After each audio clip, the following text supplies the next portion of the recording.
Bueno, muchísimas gracias, muy buenos días. Dios bendice sus vidas. Qué bueno que ya están con nosotros, que nos están acompañando en otra transmisión más de Biblia con Café.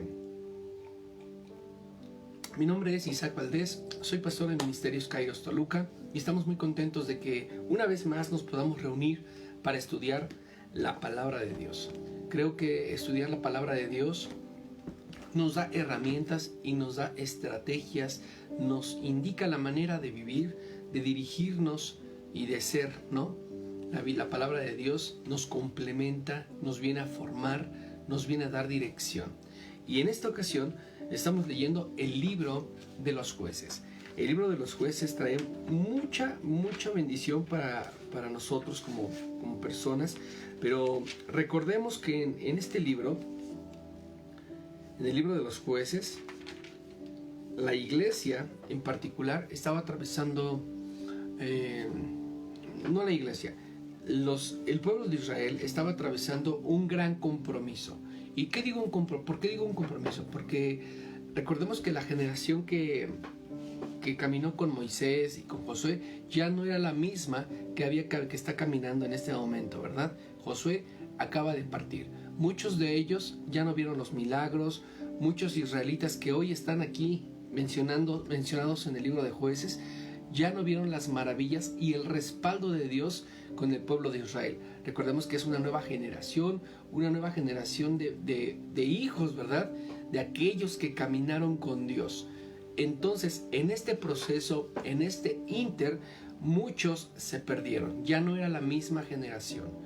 A causa de esto, Dios, cuando los israelitas conquistaron la tierra de Canaán, había tierras que todavía no habían sido conquistadas y Dios lo permitió para que la nueva generación pudiera conocer las peleas, pudiera tener oportunidad de pelear, de ganar territorios, de luchar, ¿verdad? De defender el nombre de Dios. Por esta razón, esas tierras no fueron conquistadas, para que esta nueva generación pudiera ver la gloria de Dios en todo momento. Pero las cosas fueron un poco distintas, ya que el pueblo de Israel pues empezó a mezclarse con los cananeos, con los amorreos, empezó a mezclarse de una manera equivocada. Y digo equivocada porque empezaron ellos a adoptar las costumbres de estos pueblos en esos territorios. Adoraron sus ídolos, se juntaron, ¿verdad?, con esas mismas personas, tomaron a los amorreos, a los cananeos como esclavos, cuando la indicación de Dios era aniquilar por completo a toda esta gente. Entonces, pues, las cosas, pues, naturalmente iban a ponerse mal, ¿no? Porque el pueblo de Israel iba a empezar a contaminarse de aquella esencia, ¿verdad?, de lo que estábamos hablando el día de ayer. Pues bueno, vamos a orar para iniciar con una oración. Vamos a orar para iniciar con nuestra lectura. Y Señor, te damos gracias, Padre, porque tú nos has permitido, Señor, estar contigo, Señor, cada mañana. Y que la lectura de tu palabra, Señor, nunca falta en nuestros labios, en nuestro corazón. Queremos conocerte más. Te invitamos, Espíritu Santo, te invitamos esta mañana que permanezcas con nosotros y que nos lleves a tu presencia, Señor, a tu hermosa presencia por medio de tu Santo Espíritu. En el nombre de Jesús, bendecimos también a todos aquellos que se van a estar conectando, aquellos que tienen en su corazón, Padre, escuchar esta enseñanza, aquellos que por alguna razón no se pudieran conectar temprano, Señor, pero que en el transcurso del día la escuchan. Bendícelos, Padre, en el nombre de Jesús. Amén. Bueno, pues vamos a iniciar con el libro de Jueces. Hoy nos corresponde leer el capítulo 3 y el capítulo 4 de este mismo libro de Jueces. Recordemos que la palabra jueces no viene derivado de un juzgado, no viene derivado de nada que tenga que ver con la abogancia y todo este tema, ¿no? El libro de Jueces viene derivado de la palabra o se podría traducir como alguien que guía, alguien que le da dirección a algo, o también alguien que gobierna, ¿verdad? Eso es lo que más o menos está expresando la palabra jueces en su contexto bíblico. Aleluya. Y vamos a iniciar con esta lectura. Amén. Muy bien. Recordemos que había pueblos que no habían sido conquistados, y de eso vamos a hablar el día de hoy en el capítulo 3. Cuando se luchaba para conquistar el territorio de Canaán, muchos de los israelitas todavía no habían nacido. Por eso, Dios dejó a algunos pueblos cananeos para que los israelitas que nunca habían combatido aprendieran a pelear. Dejó a 5 jefes filisteos, a todos los cananeos, a los sidonios y a los jebeos, que vivían en el monte Líbano, desde el monte Baal Hermón hasta el paso del Amad. Además, dejó a los hititas, amorreos, fereceos y jebuseos. Con esos pueblos, Dios también puso a prueba a los israelitas para ver si obedecían las órdenes que Él había dado por medio de Moisés. Pero los israelitas no obedecieron, sino que permanecieron, que permitieron que sus hijos y sus hijas se casaran con gente de esos pueblos y que adoraran a sus dioses. Los israelitas se olvidaron de Dios y pecaron contra Él, pues adoraron estatuas de Baal y de Astarte. Por eso Dios se enojó y permitió que los conquistaran Cusán Risataim, que era el hijo de Mesopotamia, rey de 8 años de esclavitud. Los israelitas le suplicaron a Dios que los salvara, y Él les puso por jefe a Otoniel, sobrino de Caleb. Y el Espíritu de Dios actuó sobre Otoniel, y ese mismo nos guió a los israelitas en su lucha contra Cusán Risataim. Así, Dios ayudó a Otoniel a derrotar a sus enemigos. Después de eso hubo 40 años de paz en la región hasta que murió Otoniel. Como los israelitas volvieron a pecar contra Dios, Él dio a Eglón, rey de Moab, más poder que los israelitas. Para atacarlos, Eglón se unió con los amonitas y los amalecitas y se apoderó de Jericó. Después de 18 años de esclavitud, los israelitas le suplicaron a Dios que los salvara, y Él les envió a Ehud, el hijo de Gera, que era de la tribu de Benjamín. Ehud era el encargado de llevarle a Eglón los impuestos que los israelitas debían pagarle. Ehud hizo una espada de doble filo, de unos 50 centímetros de largo, y como era impedimento de la mano como era impedido de la mano derecha, se la puso del lado derecho, cubriéndola bajo sus ropas. Luego se fue a llevar los impuestos al rey Eglón. Después de entregarle los impuestos, Ehud y sus hombres salieron de allí. Cerca de Gilgal, donde estaban las estatuas de los ídolos, se despidió de ellos y regresó donde estaba el rey Eglón, que era muy gordo y estaba sentado en la sala de verano. Ehud le dijo: Su Majestad, tengo un mensaje secreto para usted. El rey ordenó que sus servidores se salieran. Entonces Ehud se acercó al rey y le dijo: el mensaje que traigo es de parte de Dios. Al oír eso, el rey, como pudo, se puso de pie. Ehud tomó con su mano izquierda la espada que llevaba del lado derecho y con tanta fuerza se la clavó al rey en el vientre y le vació los intestinos.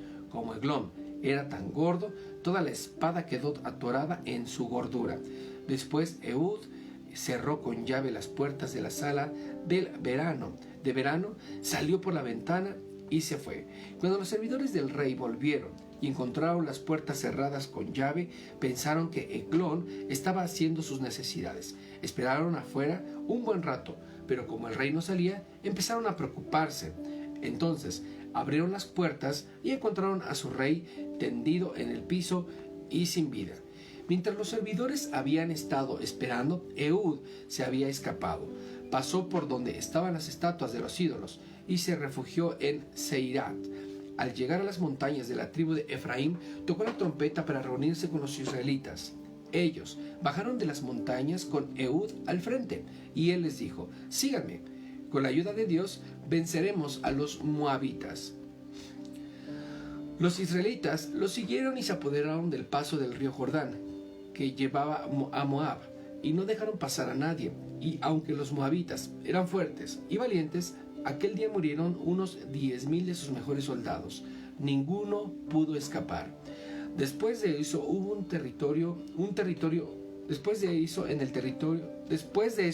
el territorio 80 años de paz. El siguiente jefe fue Samgar, hijo de Anat, quien tomó un palo con punta de hierro y mató a 600 filisteos. De esa manera salvó al pueblo de Israel. Vemos cómo en el capítulo 3 está aclarando, ¿verdad?, de manera inicial en sus primeros textos, que al momento de luchar o de conquistar el territorio de Canaán, muchos israelitas todavía no habían nacido. Suponemos que estaban en el vientre, suponemos que ni siquiera estaban planeados, pero ahora que ya están en la tierra de Canaán, Dios dejó que algunos pueblos cananeos, ¿verdad?, para que los israelitas, como nunca habían combatido, como nunca habían peleado, tuvieran la oportunidad de hacerlo y de conquistar. Amén.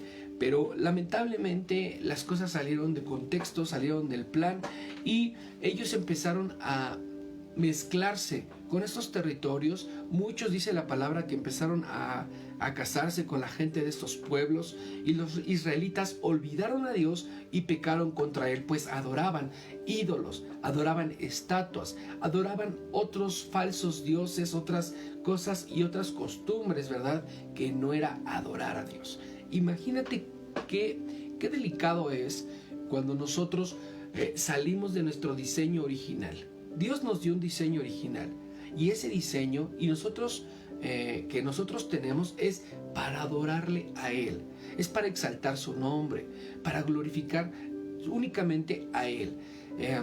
Todo lo que somos, lo que hacemos, en donde trabajamos, la familia que tenemos, es gracias a Él, gracias a su nombre. Entonces, basta con decirle: gracias, Padre, gracias, Dios, gracias por mi familia, gracias por mi trabajo, gracias por a lo que me dedico, gracias por este tiempo, por los proyectos que pones en mi corazón, gracias por las cosas que has hecho en mi vida. Basta con decirle gracias. Amén. Pero lamentablemente los israelitas se han olvidado de Dios. Entonces Dios empieza a levantar líderes que direccionan al pueblo. Pero al parecer estas cosas que están sucediendo son cosas temporales. Dice la palabra que mientras ellos estaban en ese lugar, Dios levantó a hombres.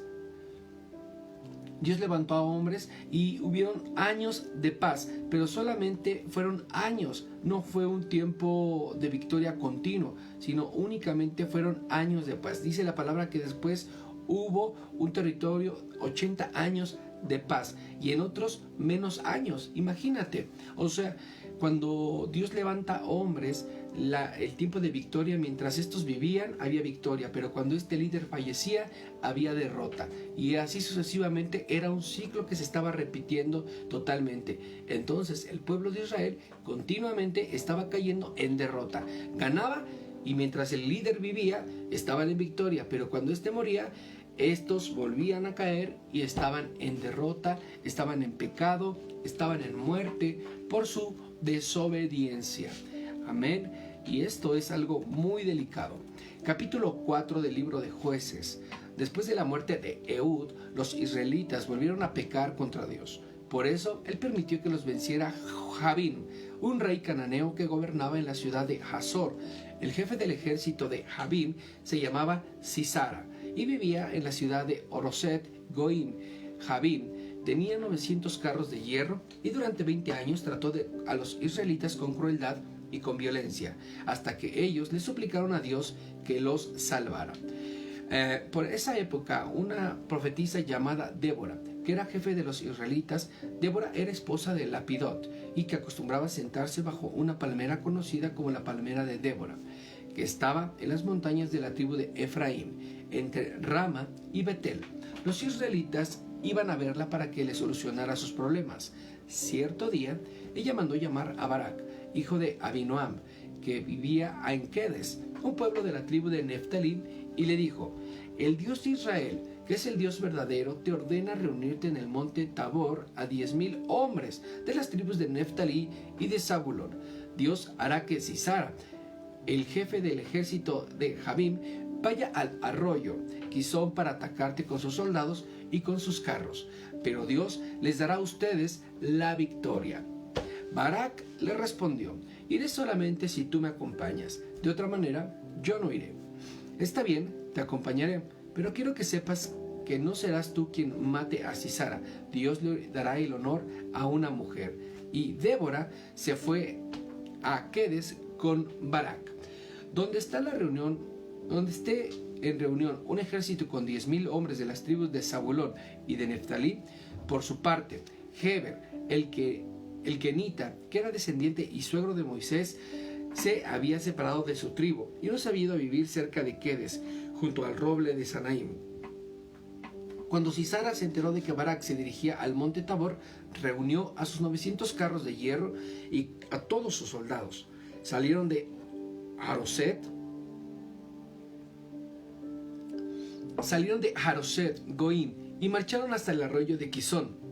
Entonces Débora le dijo a Barak: en marcha, que hoy Dios te dará la victoria sobre Sísara, y Dios mismo va al frente de tu ejército. Barak bajó del monte de Tabor al frente de sus 10,000 soldados, y cuando Barak y sus hombres atacaron, Dios causó confusión entre los carros y los soldados de Sísara. Hasta el mismo Sísara se bajó de su carro y huyó a pie. Barak, mientras tanto, persiguió a los soldados y a los carros hasta Haroset Goim. Aquel día murieron todos los soldados de Sísara, ni uno solo quedó con vida. Sísara huyó a pie hasta la carpa de Jael, la esposa de Heber, porque el rey Javín era amigo de la familia de Heber. Jael salió a recibirlo y le dijo: pase por aquí, señor, no tenga miedo. Entonces él entró en la carpa y ella lo escondió detrás de una cortina. Como Sísara tenía mucha sed, le pidió a Jael que le diera agua. Ella destapó la jarra donde guardaba la leche y le dio de beber. Después volvió a esconder a Sísara, y él le dijo: quédate a la entrada de la carpa. Si alguien pregunta quién está aquí adentro, dile que no hay nadie.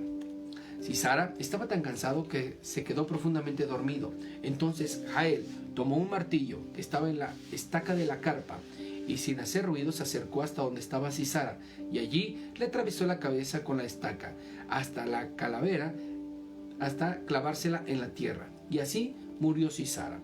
Cuando llegó Barak buscando a Sísara, Jael salió a recibirlo y le dijo: ven, y te mostraré al hombre que buscas. Barak entró en la carpa y vio a Sísara tendido en el suelo, con la estaca clavada en la cabeza. De esta manera, Dios le dio la victoria a los israelitas. En aquel día atacaron con todo al rey Javín hasta destruirlo. ¡Wow!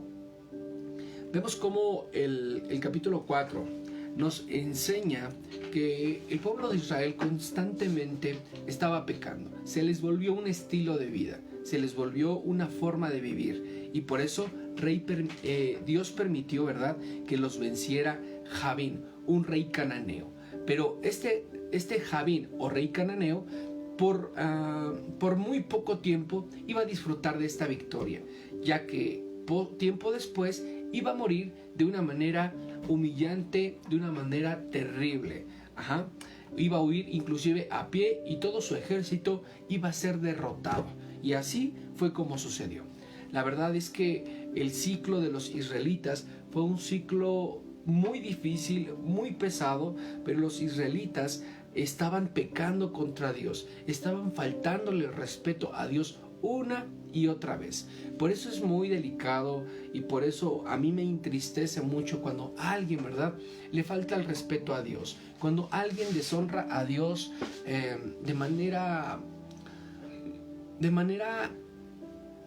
intencional. Hay veces que no nos damos cuenta que deshonramos a Dios. Por ejemplo, hay personas que no saben que en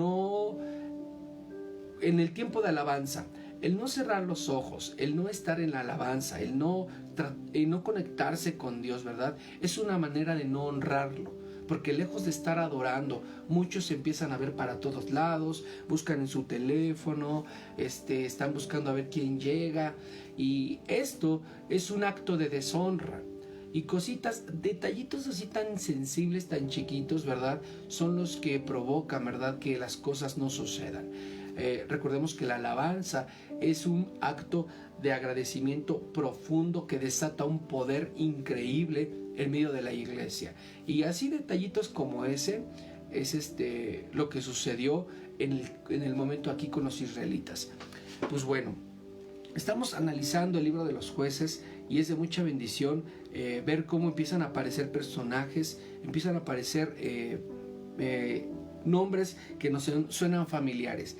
Ya habíamos escuchado alguna vez de Barak, habíamos escuchado alguna vez de Débora, habíamos escuchado, ¿verdad?, de esos hombres, de Sisara. Creo que son nombres que nos vienen a la mente y decimos, creo que este nombre ya lo había escuchado. Y vamos a estar descubriendo que a través del libro de Jueces van a salir diferentes hombres que Dios levantó, diferentes jueces. En total fueron 14 jueces los que Dios levantó y los vamos a ir mencionando. Y yo creo que al final, o el día de mañana les doy un listado de todos los jueces, incluyendo Samuel, que Dios levantó para dirigir al pueblo de Israel. Pero sí les puedo decir que fueron 14 jueces, 13 en el tiempo de Jueces y uno que es Samuel un poquito más adelante. Pero la verdad es que ha sido una bendición conocer un poquito la estructura, el libro de los Jueces, y esto nos lleva a conocer el carácter de Dios. Creo que es necesario que nosotros como cristianos aprendamos, ¿verdad?, a entender que Dios lo único que quiere es que tú y yo nos empecemos a comportar como Él quiere, como dice su palabra que debemos de hacerlo, ¿verdad? Sin buscar lo nuestro y únicamente adorarlo a Él, y ya no adorar esas imágenes, esas calcomanías, esos dioses paganos, esas estatuas hechas por hombres, esos cuadros que lo único que dicen es recordarnos a un Jesús y a una imagen o a un etcétera que está esclavizado o en derrota o triste. He visto cuadros donde Jesús está triste, ¿verdad? Y está así llorando y como que pidiendo clemencia, ¿no? Y la verdad es que quiero decirte que ese cuadro no tiene nada que ver con la imagen de Jesucristo.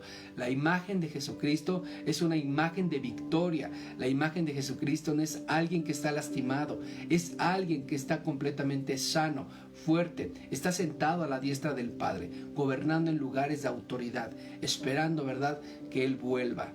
Él es el Rey de Reyes y Señor de Señores. Él ya no está muerto, Él está vivo. Y todo daño, todo castigo que recibió, todo eso fue quitado de su vida. Ahora Él está triunfando, Él está reinando y está a la diestra del Padre. Amén. Dice las Escrituras que las únicas marcas que tiene son aquellas que lleva en sus manos y en sus pies. Entonces, esa es la evidencia de que Él es el Hijo de Dios. Y damos la gloria a Dios Padre por medio de Jesucristo, su Hijo. Amén. Y pues vamos a orar antes de concluir. Señor, te damos gracias, Padre, porque tú, Señor, has estado en esta lectura, nos has acompañado, Señor, en este desarrollo, Padre. Creemos, Señor, que somos tu pueblo, Señor, y no queremos ser desobedientes, no queremos ser incorrectos, Padre, para dirigirnos contigo, Señor, sino al contrario, Padre, queremos obedecerte, queremos agradarte, Padre, queremos estar en paz en nuestros corazones, Señor, sabiendo que hacemos lo correcto y que nos comportamos, Padre, de una manera adecuada, Señor. Somos tus hijos, somos tu pueblo, Señor. Somos ese linaje escogido, Padre. Somos ese pueblo adquirido por ti. Te amamos, Señor, y te bendecimos. En el nombre de tu Hijo amado Jesucristo. Amén. Bueno, muchísimas gracias por conectarse. Quiero mandar un saludo. Veo que aquí están conectados algunos. Ana Camacho, Dios bendice tu vida, Ana. Gracias. Herminia Velarde, Dios bendice tu vida. Leonor Patricia, Dios bendice sus vidas, señoras bendecidas, hermanas de la fe. También tengo aquí la vida de Laura. Dios bendice su vida, Laurita. Amén. Shagú también, Dios bendice tu vida. Gracias por conectarse, por estar aquí con nosotros leyendo la Biblia, acompañándonos en la lectura de la Escritura. Está avanzando esto muy rápido. Ya vamos en el libro de Jueces, ya nos aventamos Génesis, Éxodo, Levítico, Números, Deuteronomio, y ahorita empezamos con Josué, y ahorita estamos en el libro de Jueces. Aleluya. Y también ya vimos Mateo, Marcos, Lucas, Juan, Hechos y Romanos. Hemos avanzado demasiado y ha sido una bendición. Recordemos que vamos de manera alternada, Antiguo Testamento y Nuevo Testamento. Antiguo y Nuevo, con la única finalidad de hacerle ver a toda la iglesia y a nosotros que Jesucristo se ha manifestado a través de toda la Escritura, y es un hilo así delgadito, es un hilo de oro que atraviesa las Escrituras desde el Génesis hasta el Apocalipsis. Su nombre se menciona en todo momento. Y muchísimas gracias por acompañarnos. Mi nombre es Isaac y soy pastor de Ministerios Kairos Toluca, y esto es Biblia con Café. Si tienen alguna petición de oración o alguna aportación, lo pueden hacer a través del chat, a través de los comentarios, y me va a dar mucho gusto leerlos y con todo gusto los responderé. Dios les bendice. Nos vemos mañana, 7 a.m.